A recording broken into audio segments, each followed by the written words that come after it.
Bonsoir Koé, ça va? Bonsoir, ça va bien? Ouais, merci beaucoup d'accepter de répondre à ma petite interview. En tout cas, bravo, je tenais à vous féliciter. Moi, c'est gentil.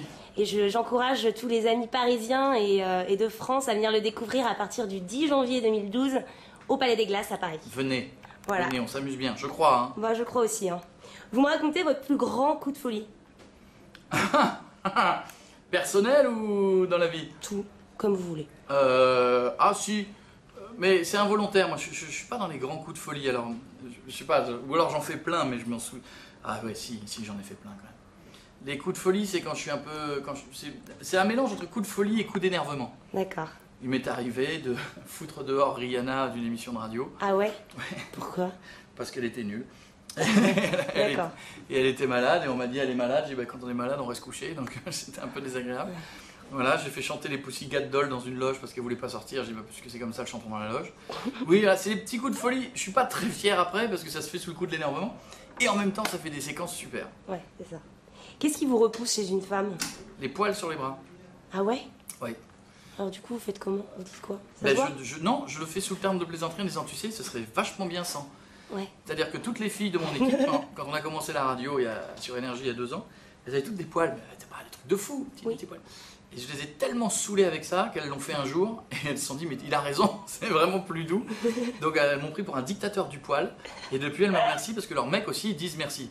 Donc les filles, si vous avez des poils sur les bras, pendant que vous faites les jambes, faites les bras, vous verrez, c'est un kiff de dingue. Comme si on n'en avait pas assez épilé quoi. Bah justement, tant que vous êtes lancé, vous y allez. Ah, d'accord, c'est bien une réflexion de garçon quand même. Hein. Mais comme vous prenez soin de vous pour nous, 2 petites bandelettes supplémentaires. Quelle est selon vous la chanson idéale pour faire l'amour? Sexual Healing de Marvin Gaye. Ou La danse des canards. J'hésite entre les deux. Ouais, c'est moins glam la danse des canards. Ouais, c'est moins glam, mais quand on y arrive dessus, ça peut être une performance. Mais Marvin Gaye quand même. Marvin Gaye, ok. Avec quel humoriste aimeriez-vous dîner en tête à tête? Que je connais pas ou même quelqu'un que je connais? Ouais, n'importe lequel. Ah, si j'avais pu, ça aurait été Coluche. Si Ouais, j'avais pu. Le dîner. Ouais, si j'avais pu le rencontrer, j'aurais peut-être été très, très déçu, hein. Mais voilà, si j'avais pu. Non, sinon. Gad. Ouais, j'aime bien, on s'aime bien, donc oui, c'est avec plaisir. D'accord. Quelle est la chose dont vous ne pouvez pas vous passer? Mon téléphone portable. Ouais. Parce que dessus j'ai le Twitter, j'ai Facebook, et comme je gère mon Twitter moi-même, Facebook pas tout le temps, pour être très honnête, mais le Twitter oui. C'est-à-dire que j'ai commencé au mois de mai, c'est pas une drogue, hein, je tweete pas comme un malade, mais et en quelques mois j'ai 120 000 personnes qui me suivent, donc je me dis bah, si elles me suivent autant que je leur donne des trucs, donc il n'y a que des trucs nuls sur mon Twitter. Quand je fais même des trucs pas top, je le dis. Quand je fais des trucs tout pourris, je le dis. Mais pour ceux qui m'aiment bien, je leur montre des vidéos, des spectacles, de la suite, de ce que je fais dans les coulisses, donc voilà. Donc ça, oui, puis c'est professionnel aussi. Quel a été le déclic dans la création de votre premier spectacle? Pourquoi j'y suis allé? Ouais, pourquoi? Qu'est-ce qui vous a donné envie de monter sur scène? J'avais envie il y a 3-4 ans, mais j'avais rien écrit. Donc j'ai décidé d'attendre un peu pour offrir quelque chose de bien. Et offrir quelque chose de sincère, pas une accumulation de sketchs, mais vraiment des choses que j'ai vécues. Et là, je me sentais prêt. Je me suis dit, à un moment, il faut y aller, parce que le pire qui puisse arriver, c'est quoi? C'est que les gens viennent pas, ou que les gens n'aiment pas, c'est pas la mort. Ce qui est grave d'avoir de la maladie, perdre quelqu'un, ça c'est grave. Voilà, je me suis dit, à partir de là, au moins je l'aurais tenté. Que ça soit super ou pas, je l'aurais tenté, je serais allé au bout de mon rêve. Quelle est la résolution que vous prenez tous les ans, mais que vous ne tenez absolument pas? De refuser des trucs et de bosser moins. Chaque année, je me dis maintenant, je dis non. C'est fini. Je refuse des trucs et je dis non. Et je n'y arrive pas. Ouais. Je n'y arrive pas parce que je suis un... Je sais pas. Je suis un type qui s'ennuie assez vite. Donc j'ai toujours peur de m'ennuyer. Donc comme j'ai peur de m'ennuyer, j'accepte des trucs. Okay. J'ai peur de m'ennuyer. C'est un truc de dingue et je m'ennuie parfois vite.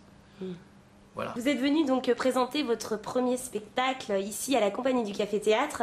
Et il me semble que c'est un des rares petits cafés-théâtres dans lequel vous êtes venu jouer. Alors je voulais savoir vos impressions. C'est génial parce que c'est vrai qu'on a fait un peu cette tournée à l'envers. On a fait des salles de 300, 600, 1002. Et là, d'un seul coup, de revenir dans une petite salle, j'avais des angoisses, non, mais à me dire, est-ce que je vais sentir le public de la même façon? Et en fait, c'est génial. C'est génial parce que c'est... là, en plus, ce soir... À un moment donné, j'aime bien descendre dans le public. Bon, ce soir, j'ai laissé tomber, hein, ça ne servait à rien, je ne pouvais pas descendre. Mais c'est un plaisir parce qu'ils sont là. c'est très proche et C'est la proximité, c'est un peu flippant à la fois, non? Oui, et pas tant que ça en fait. C'est-à-dire que moi, il y a un truc, je dois pas être le seul à faire ça, mais j'aime bien m'arroser de lumière pour ne pas voir du tout le public. C'est parce que si j'ai quelqu'un qui... J'ai toujours peur de bloquer sur quelqu'un qui rit pas, par exemple. Et après, pendant que tu penses à ça, tu penses pas à autre chose. Et là, en fait, je les vois. Et en fait, le fait de les voir, finalement, je trouve ça génial. Parce que ça m'inspire, j'en vois une... Voilà, ça m'inspire. Donc c'est vraiment un moment génial. Un dernier mot? Je reviendrai. Merci beaucoup, Koé. À bientôt. À bientôt, ciao.